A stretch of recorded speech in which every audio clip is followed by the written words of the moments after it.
Presidential elections in Philippine history. The first presidential election in Philippine history was held on September 16, 1935.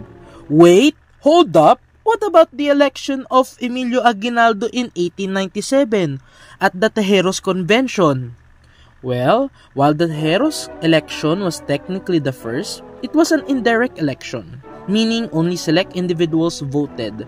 And that is why we are starting our series with the 1935 election.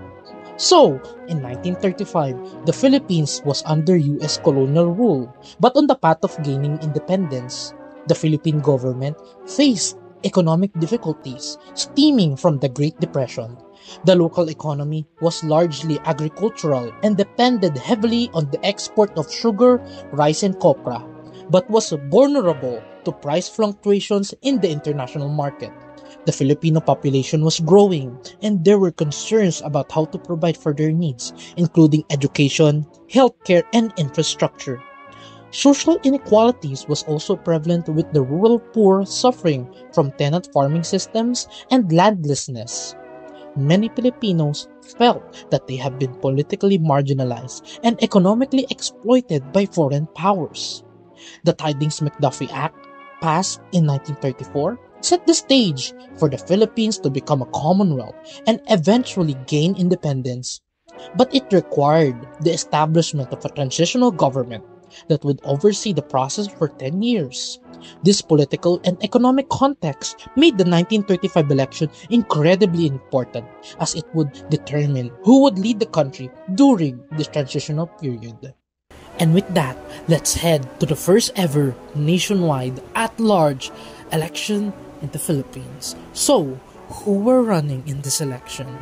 At that time, the Nacionalista Party, the most dominant political party in the country, was split into two factions. There was the Partido Nacionalista Colectivista, led by Senate President Manuel Quezon, and the Partido Nacionalista Pro Independencia, led by Senate Pro Tempore Sergio Osmeña Sr. Quezon famously said, "My loyalty to my party ends when my loyalty to my country begins." This split started over the Horehos Cutting Act of 1933, which was meant to grant Philippine independence but had questionable conditions such as US control over military bases. Quezon opposed it, seeing it as a move that would allow Osmeña to rise to power.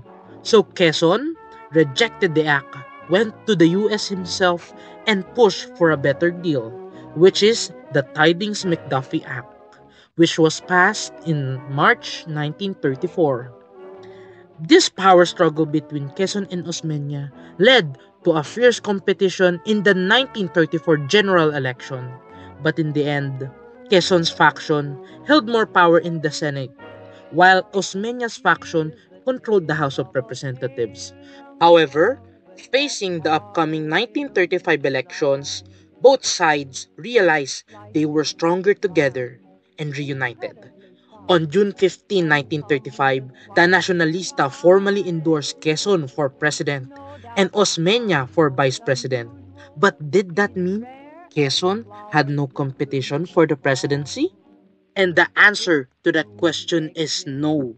During the Rev of the Nacionalistas in 1934, the former Revolutionary General and President of the Philippines, General Emilio Aguinaldo, created the Nationalist Socialist Party, and on June 2, 1935, in his home in Cavite, he announced that he will be running for president with Raimundo Miliza, the former governor of Iloilo, as his running mate. So, the clash of the giants, Manuel Quezon, the current Senate President, and General Emilio Aguinaldo, the former revolutionary president. Was there anyone who would go up against these giants? Yes. After his worldwide tour in 1934, Gregorio Aglipay went to Copenhagen to attend the 11th International Congress of Religious Liberals and even claimed to have interviewed this guy. He expressed his intention to run for the presidency, and on June 19, 1935, Aglipay officially announced his candidacy, reviving the Republican Party of the Philippines. And so, there was three vying for the presidency: the Senate President, the former revolutionary president, and the church leader. Is there more? Actually, make it four. Don't forget about Pascal Rayucal, a merchant and independent candidate that ran against these three giants. I have a feeling that we will be seeing Pascual in our other future videos. And so, there were four candidates vying for the presidency of the Philippines. Manuel Quezon, the standard bearer of the Nacionalista Party, campaigning for political stability, social justice, and economic development. He promised land reform to address the issues of tenant farmers, better labor laws, and a stronger national defense. Quezon was also a strong advocate for a national language, believing it would unify Filipinos. Yet, Quezon was criticized for being an authoritarian, using political maneuvers to consolidate power, and prioritizing his interests over national unity, particularly during his rivalry with Sergio Osmeña. And next is Emilio Aguinaldo, representing the National Socialist Party, campaigning on his legacy as a revolutionary leader. He called for complete and immediate independence, arguing that Filipinos were already capable of self-governance without the transitional period imposed by the Tydings-McDuffie Act. He also promoted military readiness and patriotism, believing the country needed a strong national defense. However, Aguinaldo struggled with credibility issues as he was widely blamed for the deaths of Andres Bonifacio and Antonio Luna. Many voters, especially those from younger generations, saw him as a relic of the past, unfit to lead a modernizing nation. And after that is Gregorio Aglipay, the religious leader and founder of the Philippine Independent Church, running under the Republican Party of the Philippines. His platform focused on social welfare, advocating for labor rights, land distribution, and improving education. He also wanted reforms in government, including separation of church and state, despite being a church leader himself. Aglipay's campaign appealed to intellectuals and workers but lacked the political machinery to do so. However, his campaign was also seen as controversial, as many questioned the involvement of a religious leader in politics, fearing it could lead to the church influencing government policy. And lastly, Pascual Rayucal, the merchant and independent candidate which had unconventional and often unrealistic proposals for the country. He ran on a platform of political reform and anti-corruption, but was widely dismissed as a nuisance candidate with little political experience or influence. His idea, while sometimes idealistic, lacked practical implementation, leading to his campaign being largely ignored by the masses. And here are the results. It was a landslide, mga kababayan. Manuel Quezon easily won this election with over 695,332 votes or 67.98% of all total votes.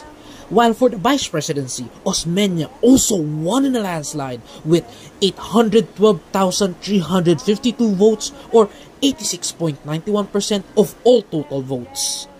While in second place, General Emilio Aguinaldo held 179,349 votes or 17.53% of all total votes, with his running mate Raimundo Melisa with 70,899 votes or 7.59% of all total votes casted. While in third place, Gregorio Aglipay with 148,010 votes or 14.47% of all total votes. And last but certainly not the least was Pascual Rayucal with 158 votes or 0.02% of all total votes. This was one of the most important elections in our country's history, as this was the first election of a Philippine president nationwide. During this election, the only people allowed to vote were only male Filipino citizens aged 21 or older. This election was also one of the dirtiest, with a lot of black propaganda circulating, with Quezon accusing Aguinaldo of not only killing the Bonifacio brothers but also assassinating the then General Antonio Luna. Aguinaldo denied all of those claims. So with that, this video comes to an end. This is my first ever video talking about this type of topics, and I would like to ask everyone's thoughts, comments, and suggestions in the comment section below. And after this video, I'm also thinking of starting the next election, which is the 1941 presidential election or the re-election of Manuel Quezon. So with that, maraming salamat at kita-kits sa ating next election, mga kababayan! The gentleman obviously doesn't believe in making love.